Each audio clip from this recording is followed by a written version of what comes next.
Hello everyone. Ding ding. That's a spur cycle bell. They're very good bells. Spur cycle. That's the box where I keep the spur cycle bells. I buy a lot of them and then I put them on all of my micromobility.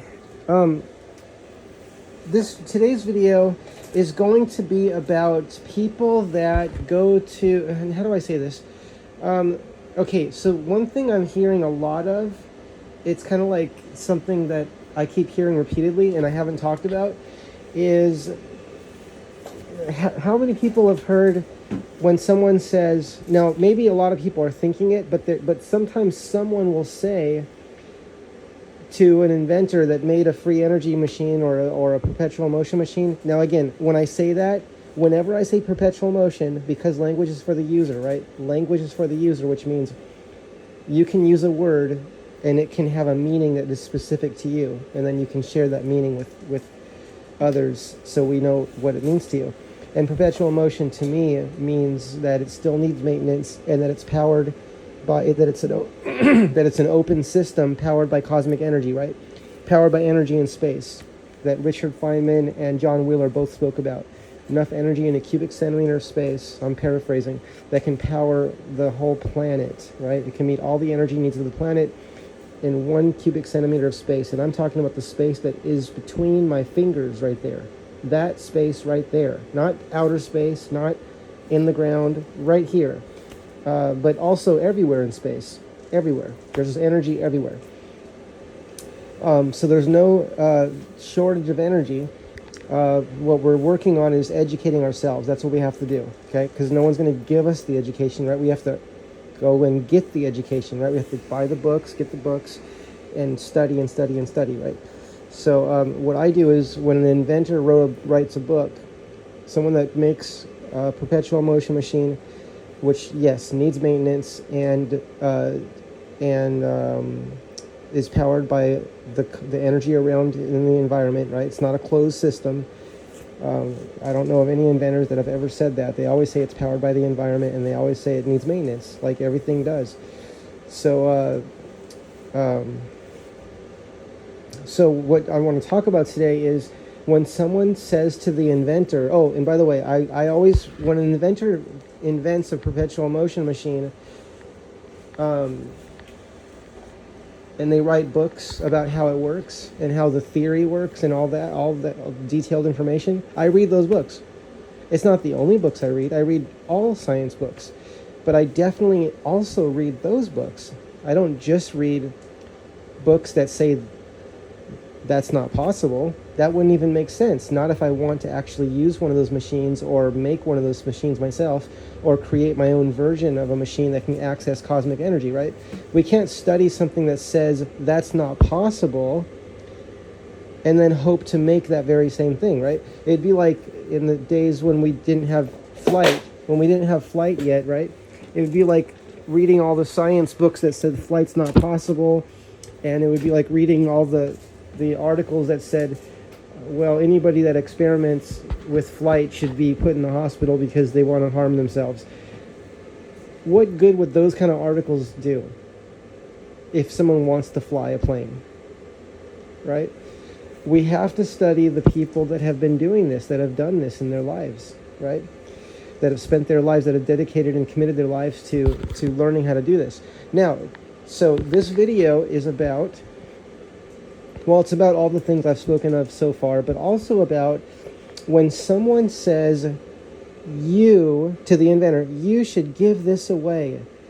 How dare you not give it away? You owe it to humanity to give this to the people. Okay, I have an idea, and I want to know what you think about this, all of you, including the people that say this, right? Because there's a lot of people that say this. And all the inventors I've talked to, like for example, Paul Pantone. Paul Pantone said hundreds of people every week of his life called him and said, make me a Geet water fuel engine. Make me one and give it to me. And I'll promote it. Give it to me and I'll promote it. I'll promote it everywhere. I'll take it to schools, colleges, all the different schools, all the different grades, all all the different parts of government, all the different, go door to door showing people, right? People say that. I'll go show everybody. Just give me one and I'll show it. I'll show everyone. And Paul couldn't do that. He said, I can't give away these machines. He said, I gave away the plans on how to build one. And if you build it, it'll work. But he couldn't go giving people like property, like, like buying all the parts. I don't know if you call it property, but yeah, it's property, right? You buy things, you make a machine, and then people want you just to give it away, right? So I have an idea. I want to know what everyone thinks, including people that do this, right? That call up inventors and say, oh, give me a machine, give me one of those. I want one of those, and please give it to me. And there's many different things that could be said. One is, I want one, can you give me one, and I'll promote it. They always want to promote, right? They want to educate the public. So it makes sense that they're asking this, because they're like, oh, I'll do something for you. I'll promote you for free, right? So it sounds good, right? This happens in other, in other industries, I guess we could say, that can happen, right? Maybe someone will give someone an electric bike, and that person will write a review on it, or they'll I don't know if it's giving it to them or giving them a discount or how that works exactly, but they might promote the bike and tell all about it and share their experience and all those things. But when it comes to these free energy machines and perpetual motion machines, I have an idea for that, okay? Because a lot of times, and I think most of the time, or I don't know if it's all the time or most of the time, inventors are not going to be able to give away an actual machine, right? Whether it be because they don't have enough money to do that, to give everybody one. Like, who do they choose who to give one to, right? How do they choose? And also, maybe they just don't want to give away machines, but they're giving away the plans on how to do it, right? That's pretty good if someone's giving away the plans, right? Now, sometimes the plans aren't given away. Sometimes, well, I think there's usually plans available. What happens, though, is like a lot of people will replicate those plans and change things on the plans and then put it back up on the internet, and then you don't know what plans are real. It's like, well, which ones work? So then you have to just start building them and experimenting, and then collaborating with other people that are building them, possibly, right? And seeing who gets closest to having it work, or who can get it working, right? And because there's more than one way to do anything, even if it's not an exact replication of what the original system was, maybe you can discover something new. There's great opportunity there, right? Okay, so my thought was, it's just a thought experiment, was that when someone says, when you feel that strong desire, strong enough to make you stand up in front of a class, or it could be a conference or something, right? And you stand up and say, you owe it, and you raising your voice, or even asking politely, or maybe raising the voices, different experiences, right? You should give this to the people. What do you think Tesla would say about this? I mean, not necessarily saying that, but just this is some of the things that have been said in the past. And I'm not saying this is good or bad. I'm just trying to think of what might be a solution to this challenge, right? Because no one can make someone give something away. And people do what they can, right? Anyone that shared their technology by writing books, by sharing the free plans, some version of the free plans, that's what they can do. They're doing what they can do, right? So my thought was, because someone that says these things, like, that really feels connected to that humanity should have that, and you can feel that inside, like in your heart, you feel this, like, strong. You feel a strong connection to it. Maybe, right? Maybe this person could begin to study and use the mind, right? Use the brain and your specific individuality. Everyone's different, and that's a gift, right? Everyone sees something from a different perspective, and we can celebrate the difference, right? That was shared with me when I was growing up. Celebrate the difference, right? So instead of fighting, we celebrate our differences, right? That's just one idea. That's one idea. So, one of many ideas. So, the thought I had was, what if, instead of telling someone, I mean, you could still say that. You could still say, I think you should give this away. Why don't you give it away? You could still say that. But the question I have is, what can each person do, not just for themselves, but for humanity as well? Because we can tell someone else what they should be doing for humanity, but the question can always come back to us, and we could say, because we have control of what we do, right? So we can go around telling other people to do things, but what can we do as well, right? What can we do, right? Or maybe what can we do instead of telling other people to do stuff? What can we do, right? Because we have full control of what we do, right? So we can choose what we do. We can use our mind. We can study books. We can study Thomas Bearden. Thomas Bearden wrote a lot about this. Okay, Tom Bearden, John Bedini. Study everything you can learn about John Bedini. Study all the people that Rick Friedrich talks about. Any person that he mentions, study them. Study their life's work. Because similar to Tom Bearden, and I'm not trying to compare Tom Bearden and Rick Friedrich, but Tom Bearden spoke how the way Tom Bearden spoke was, he said and I'm paraphrasing, but he would study different electrical engineers and people that were just brilliant inventors. He studied them, and then he would share what he was learning about them, about how they thought, about how they did things, and how they thought differently, right?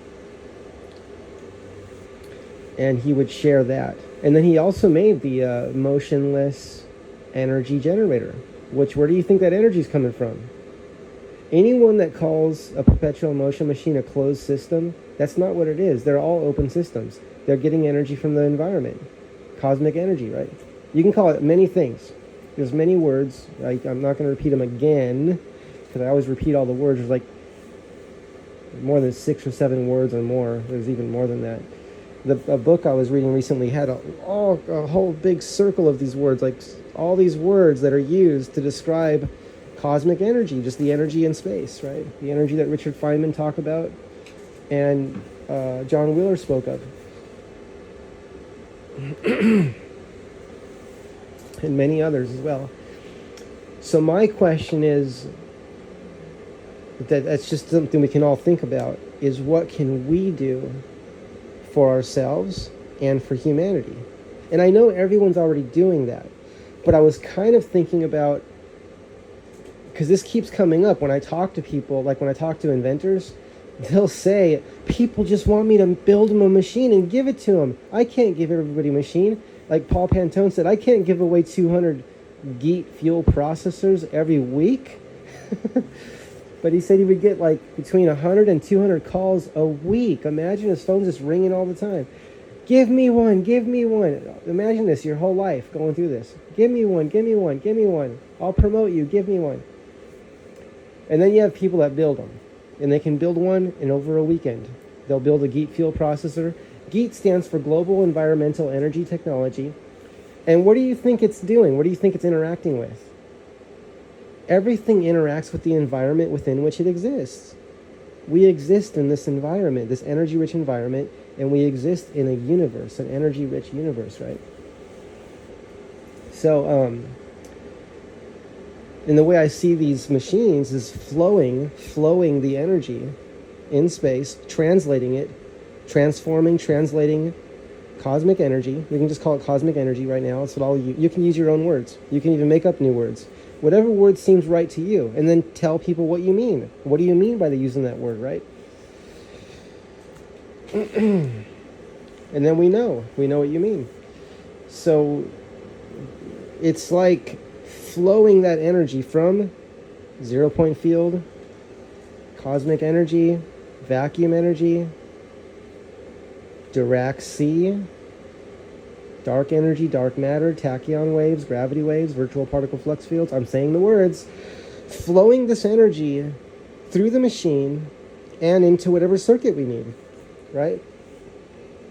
I was just reading on Google when I was looking up something about and I don't remember exactly how I worded the question, but it was something like, is an electron a perpetual? I think I just said is an electron perpetual, and then the computer added machine at the end of that. I think it was machine after that. So then the sentence read, is an electron a perpetual machine? I just wanted to say is an electron perpetual. And the first thing that came up was, well, it's not the kind of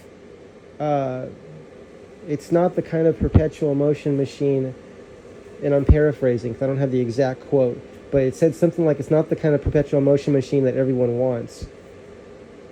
And I'm thinking to myself, I have always been interested in something that can just keep going, right? It doesn't have to do any more work. It doesn't have to light a bulb or charge a battery. Or if it can just move, I think that's interesting, right? Because everything's in motion, right? So that whoever wrote that was wrong already about me, and no one can speak for anybody else. Trying to speak for every single person, I don't even know what to call that. I don't know what that is. I don't think it's accurate. And I wouldn't do that. I hope I don't do that. I just kind of have thought experiments and I share ideas. So, but if something can just run, that's exactly what I think all of us mean. We want to see something moving without end, which is the electron, right? And it exists without end. It has a perpetual life. So, and then there's separate questions we can ask, right? How does it do the work it does? I see the electron as flowing energy from the 0 point field into our circuits, and electrons are in pairs, right? This is what Don Smith said. But before we get into all that, because I made other videos talking about that, right? Electrons come from the sun, they pair up in large and small pairs, and they move in the infinity symbol, and they seem, what I visualize is how they just flow, basically, energy from the 0 point field into our circuits, right? That's how it appears. And it's not a free lunch, but it is all you can eat, right? It's not a free lunch, but it's all you can eat. Because what does that mean? It means we put a little bit of energy in and get a lot of energy out. That's what that means. Okay, so it's all you can eat. That's all you can eat. I never heard anybody say, I need it to be a free lunch when it comes to energy, right? People are very happy with all you can eat. Very happy. All you can eat is put a little bit of energy in and get a lot out. That's like love, right? When we give love, a lot comes back. So that's over unity as well. And I've read that a lot. That's often said. That is often said. So, and it's like school. When you go to school, the more you bring to your education, the more you study everything before going to school, is the more you'll get out of your experience at school, because you'll have more questions. You'll bring more to it, and you get more out, a lot more out. So that can be said to be like an over unity process, or all you can eat, right, in a way, right? So, okay, so going back to this idea of feeling being really connected to this idea of people that know how free energy works, they should give it away. They should give everything away. How dare they not give it away? I think the most important thing to do, because we don't know people, we don't know what they're doing. They may be living day and night to share everything they can, to write the books they write, to share the things they share, if they sell a product, to sell those products at the lowest price they can. Already sharing everything they can and living and breathing that life. Living and breathing that life. Already. And then someone comes up and says, you should be giving this away, right? So how is that going to feel to them, right? Now, what we can do is look at ourselves and say, what can we do? And we can start studying. studying, and I don't mean studying one particular perspective. I mean studying all the different perspectives, right? And finding ways to relate the information, visualize how the energy is moving, and then make something from that. What can you create? And then sharing that journey. Because I just think a lot more can be created from that space. Because then you become an additional contributor, right? To the, I don't know, what do we call it? The better energy movement? Better energy movement, right? This worldwide movement toward less pollution, less destroying our planet and ourselves and our health, right? Because everything we do to the planet comes right back to us immediately. And it just gets worse and worse as it accumulates, right? Like dumping nuclear waste in the oceans. Hundreds and thousands of, I don't know if they're called barrels or drums, big containers for a very, very, very long time period. And that's all leaking in the ocean. Just, I mean, when's that going to get cleaned up, right? How would it even be cleaned up? How could that even be done? I don't know. And then, so look, the idea is, how can each person relate to what we ultimately want in a way that is specific to our interests, like the way that we see, which is just be yourself, right? Be yourself and go, right? Just go do it. Just go start making, creating, relating, studying, relating, connecting the information, connect the dots, right? Connect the dots and see what you see, share what you see. And talk about how, you could even talk about, there was a day when I used to go around telling people, how could they not share their invention?